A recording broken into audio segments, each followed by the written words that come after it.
thing be so hitchy, man. I don't know why it's like this.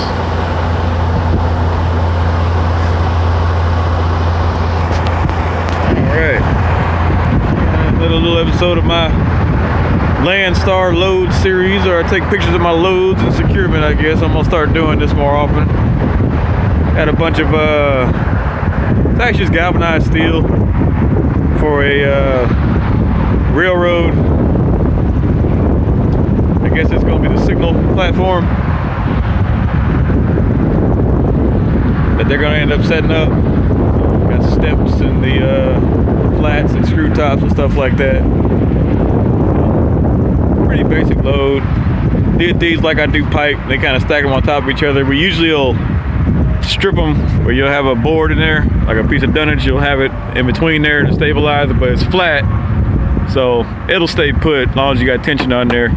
And you just run that other one on the base so you can stabilize your bottom ones. Do the same thing on these over here, because these, you know, it's a little bit trickier because of the way they had to stack them, because my trailer's only 96 wide. So they would have preferred to stack the tubes side by side with each other, and the sections with the flats, with the steps and the grates side by side. But to have the two sections of grates side by side would have been a little too wide for my trailer. I mean, it might have worked, but they didn't really want to. They weren't really too concerned about trying it, mainly because of those little the ledges that stick out on the bottom were the for the base. So they alternated them, which wasn't too bad. It was just a little bit. It was kind of interesting because we had to run the again, to secure the bottom section of the tubes. You got to run the straps along the base, so I had to run the strap down up under the section of the flats over there, and then run one over the top, which wasn't too bad. You know, put my protectors in there to stabilize, keep it from getting cut up. But as you can see, with the screw tops, again, I had to run the strap under the bases here, the grate. Which, yeah, I didn't go too low. I didn't want it to lift up against it, but it's running under there. It's keeping tension on this first layer of screw tops, stabilizing it. And because they actually had to reband this stack right here because it was falling apart when they put it on the trailer, so no biggie. So, you know, gotta run it through there like that.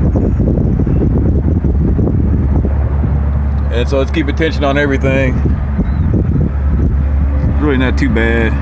Kind of worried about the strap getting cut on that base section over there. And these up here, didn't want to bend them too much, but I think it all worked out, all in all.